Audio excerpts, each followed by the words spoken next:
तब विष्णु और ब्रह्मा जी के साथ सारे देवता उस स्थान को गए जहाँ कृपा के धाम शिव जी विराजमान थे। तब उन लोगों ने पृथक पृथक शिव जी की स्तुति की, जिससे चंद्रशेखर शिव जी प्रसन्न हुए। सिया राम। इस प्रकार प्रसन्न होकर कृपा सागर वृषकेतु श्री महादेव जी बोले, हे देवताओं, कहिए आप लोग यहाँ किस कारण से आए हैं। ब्रह्मा जी कहते हैं कि हे प्रभु, आप अंतर्यामी हैं, तो भी भक्ति बस आप से विनती करता हूँ। सिया राम। हे शंकर जी, सब देवताओं के हृदय में ऐसा अधिक उत्साह है कि हे नाथ, वे आपका विवाह है अपनी आँखों से देखना चाहते हैं। सिया राम। सो हे शिव जी, जिस प्रकार यह उत्साह हम लोग नित्य भर कर देखें, आप ऐसा ही कुछ उपाय कीजिए। आपने कामदेव को भस्म कर रति को वरदान दिया। हे दया सागर, यह तो आपने बहुत अच्छा किया। सिया राम। हे नाथ, प्रभु जनों का तो ऐसा सहज स्वभाव ही होता है कि पहले कष्ट देकर तब दया करते हैं। श्री पार्वती जी ने तपस्या की है, अब आप उनको अंगीकार कीजिए। सिया राम। ब्रह्मा जी की बात सुनो और विष्णु जी वाणी समझाकर शिव जी ने सुखी होकर कहा कि ऐसा ही होगा। फिर तो देवताओं ने नगाड़े बजाकर पुष्प वृष्टि की ओर बोले, हे देवताओं, स्वामी आपकी जय हो, जय हो, जय हो। सिया राम। फिर तो अवसर जानकर सप्त ऋषि आए, तो शीघ्र ही ब्रह्मा जी ने उनको हिमाचल के घर भेज दिया। वे पहले वहाँ गए जहाँ पार्वती थीं और कपट से युक्त यह मीठे वचन बोले। सिया राम। हे पार्वती, उस समय तो तुमने नारद के उपदेश से हमारी बात नहीं सुनी, किंतु अब तो तुम्हारा प्रणय झूठा हुआ, क्योंकि श्री महादेव जी ने तो कामदेव को भस्म कर दिया। सिया राम।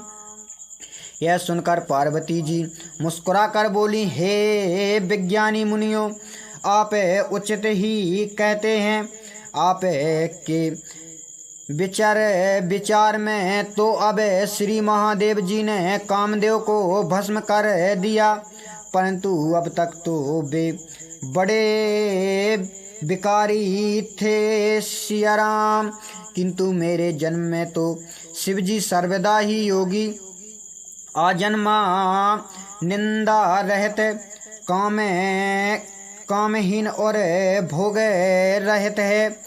यदि मैंने प्रेम पूर्वक अपने मन वचन और कर्म से शिव जी की सेवा की है। सिया राम। तो हे मुनियों, सुनो, हमारे प्राणों को कृपा निधान भगवान अवश्य सत्य करेंगे, किंतु तुम्हें जो यह कहते हो कि शिव जी ने कामदेव को जला दिया, सो यह आपका बड़ा भारी अज्ञान है। सिया राम। हे तात, अग्नि का सहज स्वभाव है कि पाला या जाड़ा उसके निकट कभी नहीं आता, और यदि निकट गया तो वह अवश्य ही नष्ट होगा।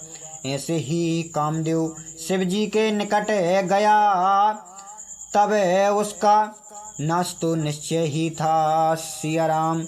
श्री पार्वती जी की शिव जी के प्रति ऐसी प्रीति देखकर मुनि गणों के हृदय में अत्यंत प्रशंसा हुई।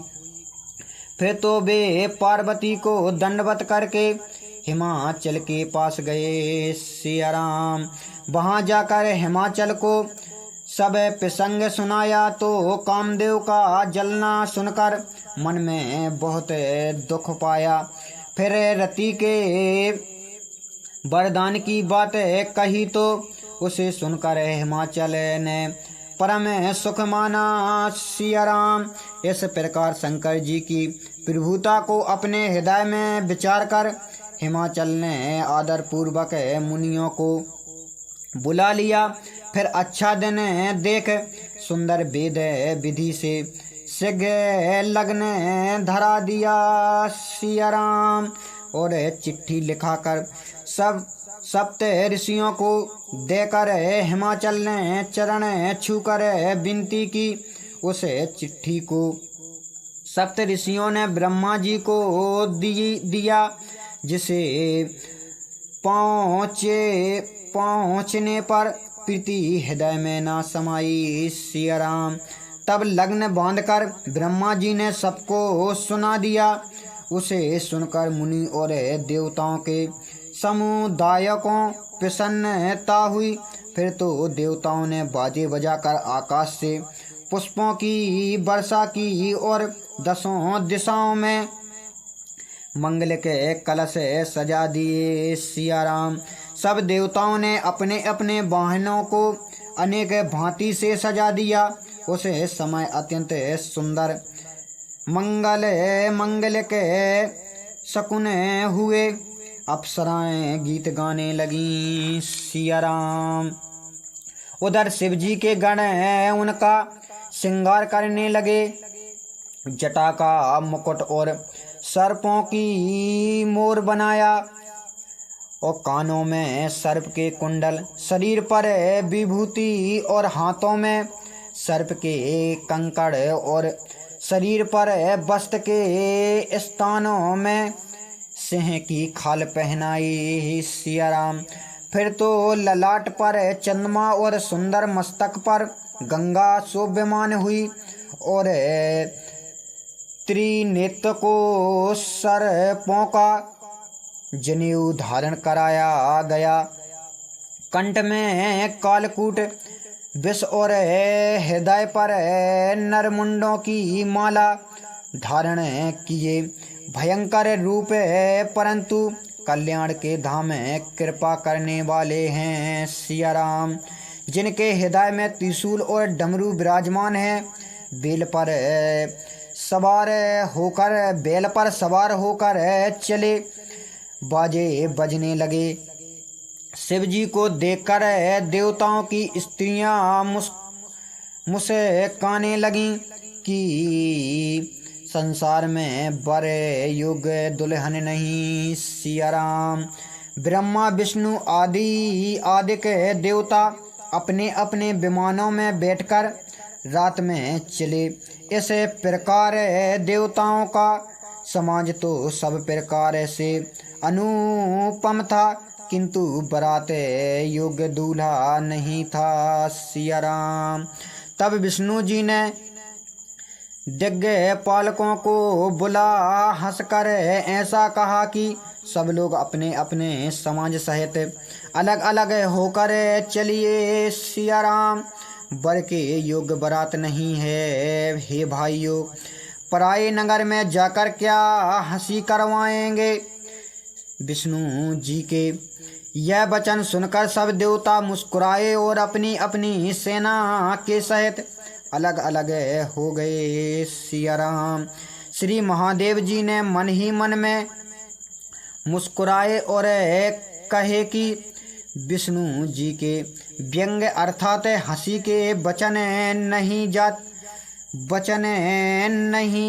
जाते। तब महादेव जी विष्णु के अत्यंत प्यारे वचन सुनकर अपने भृगंडी नामक गढ़ को भेजकर सब गढ़ों को बुलवा लिया। सिया राम।